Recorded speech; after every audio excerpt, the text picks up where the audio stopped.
Real fighting in this episode was pure poetry for my eyes. My friends, what a masterpiece. We waited almost 2 months to watch the episode 12 of Danmachi, and every second was worth it, because what Ryu showed us in this episode was more than I could have ever hoped for. And it also proves that JC staff can adapt Danmachi properly, they just usually chose not to.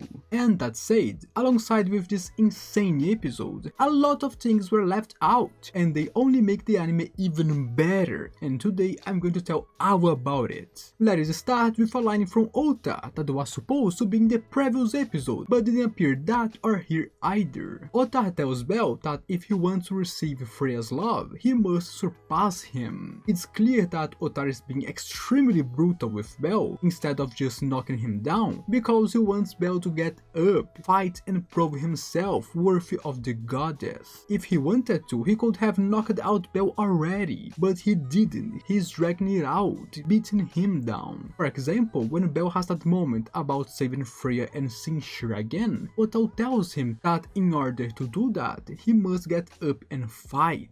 In a way, Ota is actually supporting Bell, although in an extremely brutal way. But what was truly surprising was that Bell managed to stand up here. He was shattered, to the point that when he got back on his feet, everyone watching, even the gods themselves, widened their eyes, not expecting Bell to be able to rise again after what Ota had done to him. In the scene where Freya gets upset with Horn, it is because she was hearing what Horn was dreaming about, kind of hear the apologizing to Anya, Chloe, Runoa, Ryu and Mia. That is why Freya looked so displeased here. She was receiving Horn's thoughts through their connection, and she found it unbearable and unpleasant. And that's because Horn's dreams are nothing more than Freya's own emotions that she is feeling right now. And then when Freya gave that order that they should speed up the battle, none of her family members liked it, since the war game was already heading toward their victory. And it was so much that Alan even thought that if the order had come from Hayden, he would have rejected it outright. But since it's from Freya, they all follow. And that's when we see Alan launching a relentless attack on the coalition camp, to split things up according to Freya's order. And another thing that the anime didn't show you is that Shakti is there, especially when Astra arrived, because she's the captain of Ganesha family, and she was responsible for rescuing the injured adventurers and taking them to the treatment in a safe place. So she was there because of it, and then she met Astrea. Now, can we talk about how Taki Mikazuchi soloed Freya's subordinates like they were nothing? I know many underestimate him because he's extremely poor, but remember, among Hesha friends, aside from Hephaestus, he's the most capable. He is a god of war and trained his members with his techniques and experience, just like he trained Haruhime and Mikoto in the Hesha family. Alone and with just his bare hands, he dominated a good number of Enherja, the berserkers of Freya family.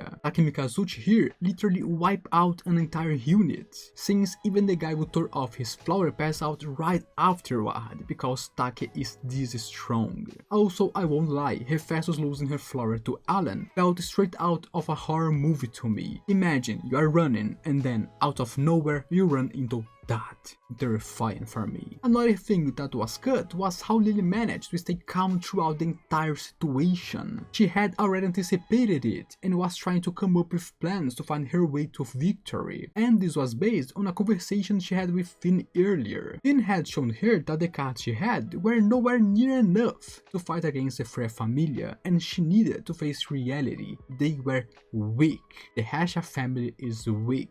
As the commander, she had to be the most clear-headed person on the battlefield, even if it meant being ruthless and cruel. He even told her that he would do anything, whether it be drawing inspiration from natural phenomena or even sacrificing his own comrades. If it meant winning, then it was the right choice. Finn revealed to Lily that if she wanted to win this battle, she had to use Hayden, not outthink him or outmaneuver him. That was impossible. She needed to use Hayden's strategy, his tactics, his way of thinking, by calculating his objectives and mirroring his approach, she could set a trap, moving in the same direction as him. By doing so, she would be able to see the gaps in Hiden's plans, the flaws hidden beneath his genius, because no plan is perfect, every plan has weakness, and in this way, she can see the weakness in Hiden's plans. And that's when she realized that Hiden was in the backlines, noticing that something was off about the battlefield. So the scenes of Lily looking surprised at her comrade's plans were actually filler, because that plan was hers. It was Lily's strategy, executed by Daphne and upheld by Tsubaki until the very end. So Lily was not surprised. She was very calm as the commander. And so we arrive at the best part of the entire episode, as well as the most insane one: Ryu versus Hogni, Justice versus the Freya Familia.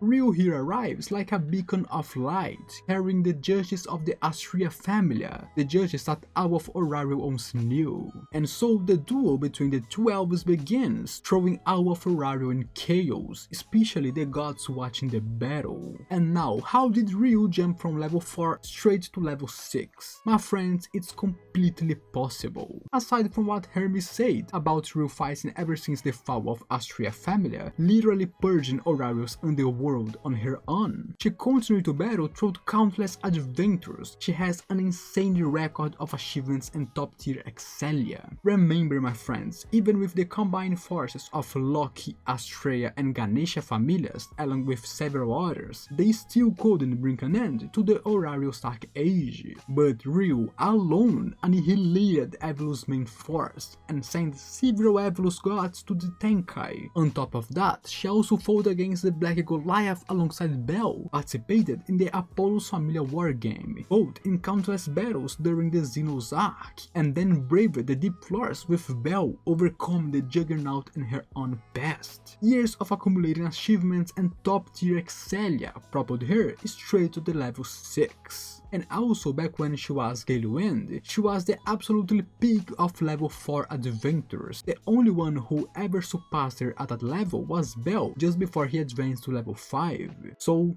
don't forget, Ryu is a genius. She is said to be naturally gifted as Ice Wallenstein, and that's no exaggeration. We all know that Ryu is incredibly talented. She is one of the greatest geniuses of the generation. So this is all why Ryu is a level 6 right now. And here she is, standing as the symbol of justice and hope. To prepare for this, she even left Orario and went to Astrea, seeking to update her status and become stronger after all this time. There in Zollingen, the city of blacksmiths, she took the opportunity to commission a new weapon, crafted based on her broken wooden sword. And Astrea was there because 5 years ago she believed that if she went there and waited for Ryu, she might one day be able to help her child. And now here we are, Ryu wielding her new weapon, Stardust, Alvis Lustitia, the rebirth of Alvis Lumina, her former sword. And soon after, we see her using her newest magic, the one that shines like stars, Astrea Records. And these scenes gave me chills, my friends. I'm beyond happy to see it adapted in anime so splendidly. And this magic isn't just a spell, it was a sanctuary of Astrea, and that is why they couldn't break through so easily. And as she finishes her chant, she calls forth Alice's love, but instead of summoning Scarlet Harnell, Ryu invokes Agris Arvensis, a new name for the same magic.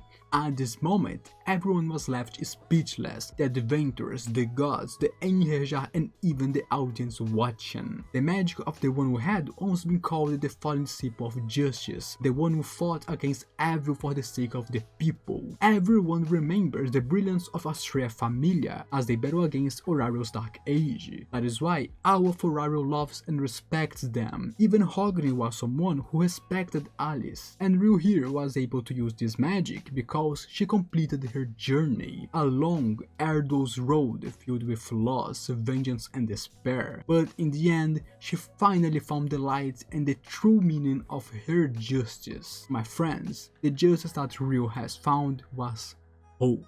At last, Ryu had discovered the answer that Alice wanted her to find, and by completing her journey, she was finally able to unite with Astrea, and now she carries her legacy. And then Ryu begins to solo every single member of Freya Familia present beautifully. And Ryu's magic is an absolutely shit just like Lefia's, and here's why. Normally, an adventurer can only access 3 magics in their fauna, however there are exceptions. Riveria has 3 magics, but each of Cho's magics allow her to use 3 different spells, so in other words, at the end of the day Riveria can use 90 different magics inside her 3 magics. Lefia on the other hand can copy and emulate the magic of others, meaning she can use as many spells as she wants. That is why she had the nickname Thousand Elves. And here Ryu inherited the magic of all 10 followers of Astrea, who shared their fauna with her and bore the ichor of the goddess on their backs. So this magic is completely broken because right now Ryu have more than 10 magics, and this surpassed even Riveria. And here, aside from insanely powerful and incredible magic, Ryu also demonstrated her abilities, which even managed to irritate Hogni because of her simultaneous chanting and incredible speed. Even while fighting against Hogni with a speed that no one could keep up, she was chanting magic flawless while defending and counter-attacking. Ryu was even faster than Hogni's eyes could follow. And even while doing all of this, Ryu also produced a magic circle, proving that her magic had reached a completely new level. After all, in the past, she didn't have much affinity for magic. Even though she could use it, she wasn't a mage, she was a swordsman, a magic swordsman. But now she owns her own magical circle, and this is big. But then we have that scene, her own signature spell, Luminous Wind, but now as a level 6, and that was massive. This magic of Ryu was incredible. And then next we have Ryu's duel against Hogni. And one thing that was changed here is that Ryu struggled a little against him. After all, Hogni is incredibly powerful as well. So much that he noticed Ryu couldn't perfectly control the flames of her magic. After all, originally this magic wasn't hers, was Alice's, so it's natural that she didn't master it yet.